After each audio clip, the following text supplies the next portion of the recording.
Hey everyone, my name is Jamie Lee. Welcome back to my channel and thank you so much for watching this video today. Now today, as I'm sure you can tell by the change of scenery, once again, we are doing another little get ready with me and yap session. I have a bunch of different, very assorted random things I want to talk about today, but as always, we will be getting ready while we talk. And one of the first things I guess that I do want to talk about, because I feel like a lot of people watch my channel for Knix videos, Knix reviews, Knix hauls. I wanted to mention that their ambassador program has completely changed for this year. I've been part of the Knix ambassador program since its inception. I was one of the original people that was invited to it. And I think that has a lot to do with, I had already been making a lot of like Knix review and Knix content on YouTube for years before they ever launched the ambassador program. And when the program started, it was really just they sent you like a pair of underwear and a bra and asked you to make some content about it, and then they would send you maybe another pair of underwear and another bra a couple of months later and ask you to talk about that. Back then, you would make a small commission on sales if people used your discount code. If you have shopped Knix using my discount code in the past, I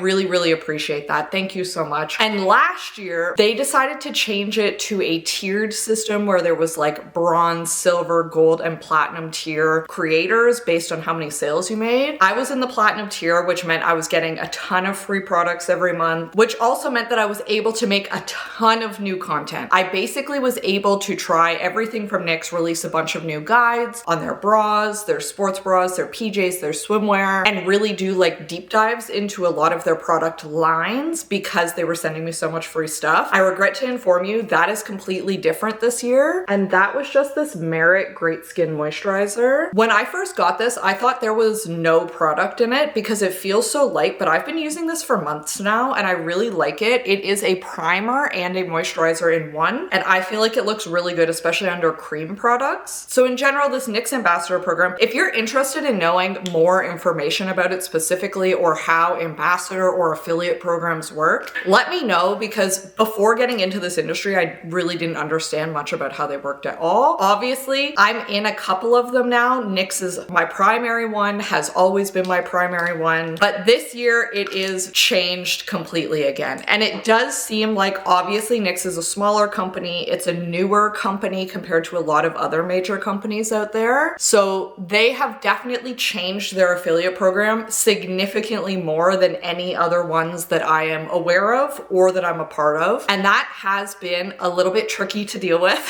on my end, I'm not going to lie. They've changed platforms that they do it on multiple times. They have changed the actual like how the program functions multiple times. This year, what that means ultimately for you is they are no longer doing discount codes, which is hugely disappointing to me because I feel like that was what I was offering to the customer. Hey, here's a review for this product. I either like it or I don't, but also here's a discount code if you want to try it yourself. Now I feel like that value proposition is gone. It's just, hey, here's all these products that I got, and realistically, significantly less. I'll probably only be doing maybe one Knix review per quarter now, maybe even less, when I used to do them much more frequently whenever there was a new launch. Now I'm basically just saying, hey, here, look at all of this really cool stuff. I can't offer you any kind of discount or anything to get it, but please consider shopping my link. Like, it just feels like the value proposition for the customer, so for you, is gone. That does disappoint me a little bit. Unfortunately, I find there is a lack of communication with the ambassador program, so they definitely are not open to feedback. At least that's what it seems like to me. I really struggle to get in contact with them, but ultimately, I really enjoy the product, so I struggle with the idea of like not being part of the program anymore because I think that they're very good, very valuable products, especially like the leak-proof underwear, the wireless bras, the PJs that I'm literally wearing right now because I love them. They make a lot of things that I use daily, so I'm happy and proud to recommend them to people because they're things that I use quite literally every single day, but it definitely always feels like a bit of a slap in the face when they just constantly change things without telling us until the last possible second, but also without consulting any of their ambassadors. It always feels a little bad. So I guess the TLDR of the Knix update is the ambassador program is different. There will not be discount codes anymore. They said that there might be codes for special sales. So if there are ever any special codes, I will make a community post about it. I will also share it on my Instagram. So if you're not following me there, that's usually a good place to get like daily story type updates. My community page is where I do like written, typed out updates. I also share pictures sometimes. But like always, I will try to keep you apprised of everything, give you the most information that I can. I'm sorry if that's disappointing. I was very disappointed when I found out there wouldn't be discount codes anymore. So I'm sure it's disappointing to other people as well. So that was this It Cosmetics CC Plus Nude Glow. I love this because it is just so glowy. I feel like it really looks and feels like skin. It doesn't feel sticky or heavy. It has an SPF in it, which I think is excellent even in the winter. Still gotta wear your SPF. Next, we've got the Fenty Beauty Contour Stick in Amber. This is one of the only ones, if you're paler, I find this one kind of cool toned. I can't do a warm toned contour. It just looks silly. Next thing I want to talk about is this gigantic Monstera that's behind me. So if you've watched any of my YouTube shorts, my TikToks, my reels, a lot of times I have this plant behind me. And about maybe 2 or 3 weeks ago now, I received a question about how I take care of this Monstera because it looks so huge, so healthy. Do you see something that's maybe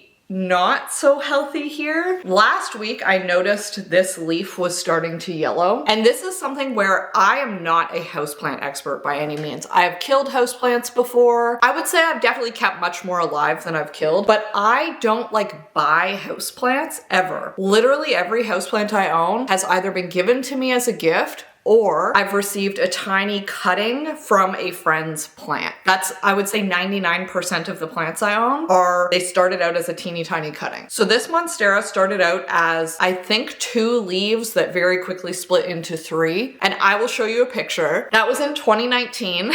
It is now a monster. It's like 9 feet tall, very humongous. So a couple of weeks ago, I decided, you know what, I need to add some extra support to this thing. So I added these green, tall, vertical things that you're seeing. They're basically metal with plastic on the outside because it's just so heavy, so top heavy. I had bamboo supporting it and it was bending the bamboo. So it needed some metal of some kind to really like keep it upright. And we'll very quickly interrupt that to talk about this. I got this very cute little Les Bonbons set from Merit. I thought that was so cute. Very cute little name. And it is this cute little set of 4 of their cream blushes. I love their cream blushes. I've talked about them before on here. I use them really often. So these are their 4 new shades that they released. So they released a cute little set with all of them.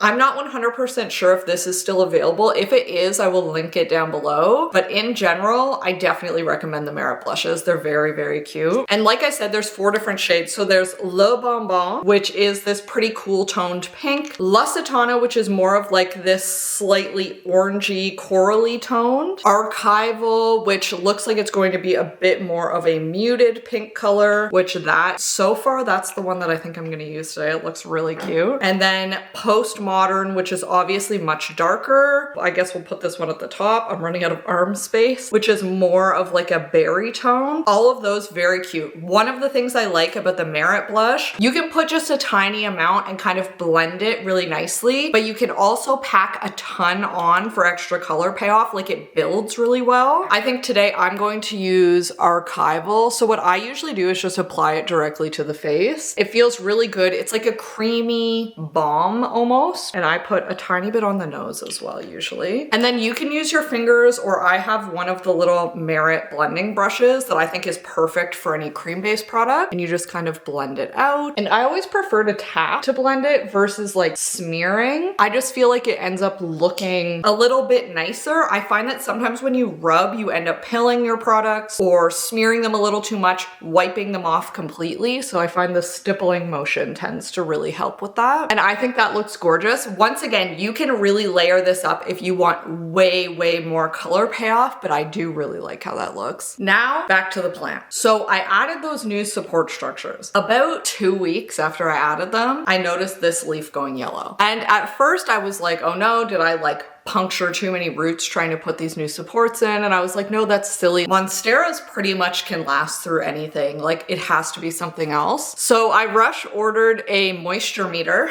off of Amazon because I've never had one, and she was soaked in the bottom. Absolutely soaked. I hadn't even necessarily been watering it very often. In the winter, I usually water it every 2.5 or 3 weeks. I don't know how that's possible. I always feel the top and make sure that at least like 2 to 3 knuckles deep is bone dry before I water it. Like, I don't just water it willy-nilly. So I was like, I don't know how this happened. Like, why is it so wet? We left it for a couple of days to just see if it would dry out. It didn't. It was just sitting in water. So I was like, this is now an emergency. We took it out on the weekend, literally put a huge tarp on the floor, dumped the entire thing out of its pot, and it was so root bound. It was essentially one giant brick. Now, admittedly, it has been probably 2 years since I repotted this, but when I repotted it, the new pot that I had before was honestly too big for it. Like, it probably should not have survived as well as it did, because typically you want to repot it in something that's only a tiny bit incrementally bigger. I repotted it in something that was huge compared to what it was before, because I wanted to not have to repot it so often, because it's really stressful, because I love this plant and it's so big and so heavy. Like, it's a 2-person job. My favorite lip chap. So we dumped it out. Its roots are essentially a brick. I completely like separated out all the roots, cut off any that were a little sketchy. To be honest, there were only like 2 roots in the entire thing that were sketchy at all. They were all fine. And I repotted it in a new pot. So this is the dead leaf, as you can see. This is the new pot. Temporarily, we have a towel under it just to make sure it doesn't leak. We've got our new moisture meter in there. But as you can see, this plant is just a monster. It's absolutely huge. I apparently am a terrible plant parent. Sometimes you just have to do your best, and when something goes wrong, diagnose. And in this case, I had a strong sneaking suspicion that it must be overwatered. There's no pests on it. The only new plant that I've brought in the last like 6 months was from my sister-in-law's house. She has a billion plants, and I looked it over before I put it in this room. There were no pests or anything, so I knew it had to be a watering issue. It certainly wasn't underwatered. It's not like I forgot to water it for 2 months. So in this case, it was just a matter of diagnosis and then action. And hopefully we caught it early enough and we got enough of those roots out, loosened it all up such that it will survive now. If it doesn't, I will be devastated, but at least I know that I did the best I could for it. In general, I would usually not repot in the winter, so that was a little bit stressful as well, but better than nothing. Now, I know a lot of people follow me for my outdoor veggie garden as well and for updates on that. So far, obviously no updates, it's January, but I'm hoping in February that I will remember to record some footage of planting some of our seeds indoors. We always start things indoors. We live in Ontario, Canada, and our last frost can be pretty late, like end of May. So typically we start at least like peppers, tomatoes, cucumbers inside, sometimes zucchinis as well. And then we transplant them over the May 2-4 weekend or even the weekend after if there's any chance of frost that week. This year, I think we are not going to try to do broccolis and cauliflowers. We always end up getting like a little bit broccoli and or cauliflower every year. I would say more so broccoli, honestly, but we get a tiny floret of broccoli.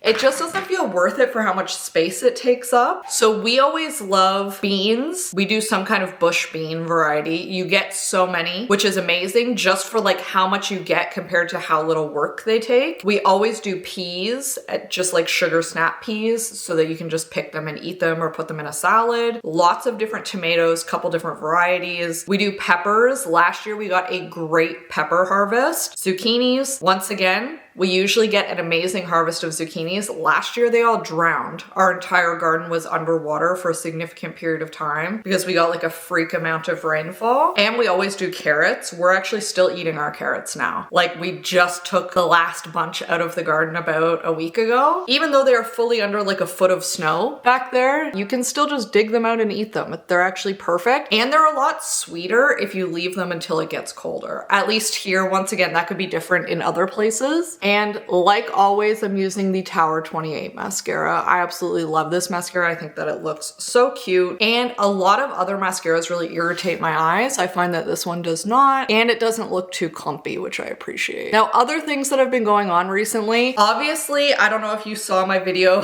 about the bed thread sheets versus the silk and snow sheets. We had a bit of a linen sheet debacle over the Christmas break where we ordered very expensive $1,100 new bed sheets and they were terrible, the worst bed sheets I've ever seen. We ended up asking for a refund. The company never got back to us for weeks until I posted a TikTok about it, and then they responded to that and got back to me. Very awkward. We still haven't seen the refund for them. We shipped them back 2 weeks ago. So here's hoping that we will hear back from them soon and get that refund. We also just made a mountain of faux chicken, seitan chicken. If you're a vegetarian, you've probably heard of seitan before. If you aren't, you might be thinking that I'm saying Satan. I'm not. It's spelled this way instead. It's basically a method of making like fake meat products that's super, super old, that involves taking flour that has all of the non-gluten elements washed away from it. So you can make it with regular flour, but it would take a long time. We buy flour that is just the protein and gluten part of the flour, nothing else. It's called Vital Wheat Gluten. We get ours, it's just Bob's Red Mill brand, which is a pretty common brand for a lot of like alternative flours and baking ingredients. You use that, you basically make a dough, boil it, and then you bread it and fry it. We made 150 different pieces of chicken. We made like cutlets, we made nuggets, we made strips, and then we vacuum sealed them all so that we can have them over the next few months as like quick, easy meals. Because I am, unfortunately, addicted to the Beyond chicken tenders. I think that they're so good. In particular, I don't even like them on their own. I like them as a chicken Caesar wrap. I suddenly saw like some kind of video about chicken Caesar wraps and now I'm addicted to them. So we'll take those chicken tenders, we'll chop them up with a huge Caesar salad, and I stuff like maybe 2 or 3 chicken tenders into a wrap and a mountain of salad such that I'm struggling to roll it up. That's my preferred way of eating it. And then we also made some more like cutlet-y pieces that we use as like fake turkey, because the faux turkey we used to buy,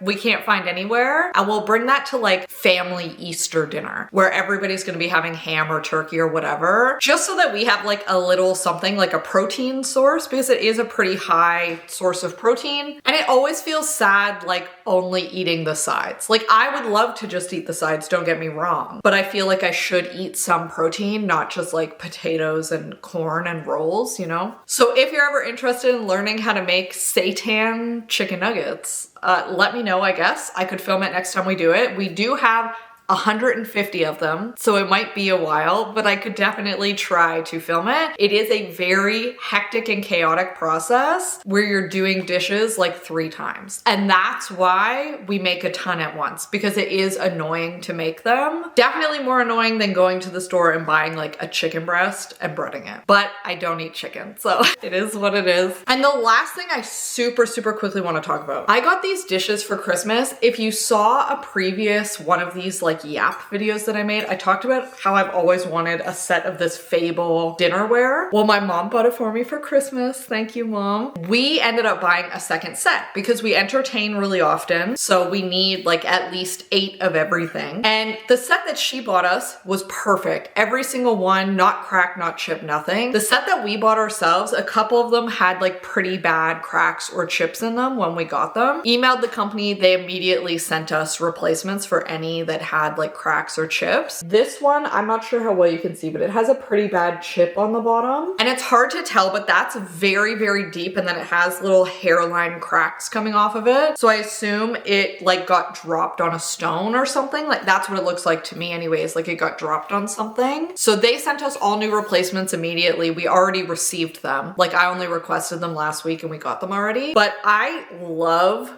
the design of these bowls and plates. None of them are perfect because they're all handmade, and I think that adds so much character. We got this very pale blush pink color, but you can get like white, I think blue, black, like you can get other more normal colors as well. Sage green, which was gorgeous. If you're looking for some nicer dinnerware, these are the pasta bowls. We also got little breakfast bowls that are just like a smaller, deeper bowl for cereal or yogurt bowls or whatever. Dinner plates and then side plates. You could also get small little dessert plates. We didn't get those. You can get like mugs, cups, all kinds of different things to match. I might get the cappuccino cups at some point because I think they're really cute, but definitely recommend them and thought I would mention it because it was a very cool company, and I'm glad that they were so good on their customer service after the Silk and Snow thing. So definitely recommend them. I might make a full-length video about those as well, but I'm not sure how interesting that'll be. And with that, that's everything I have for you today. Once again, let me know if you like these Yap sessions. If you enjoy hearing about the social media, money-making side of social media, I guess, let me know. I wasn't sure if people cared about the ambassador program changing, which is why I didn't make a dedicated video about it. But I'm hopeful that people who love my Knix videos will maybe see at least that little snippet. Maybe I'll make a short about it as well. But I do think it's important to know that that's just like a company-wide decision about the discount codes. It definitely has nothing to do with me because I would so much rather they keep them. I prefer a discount code over an affiliate link any day because once again, I feel like that actually gives you a benefit. Otherwise, what's the point? I'm just asking you to click my link for nothing. At least that's how it feels to me. And with that, thank you so much for watching this video today. Like always, if you have any questions, if you have something you would love for me to answer next time, really anything, let me know down in the comments. I'm very, very happy to answer any and all questions. If you want to see more of my plants,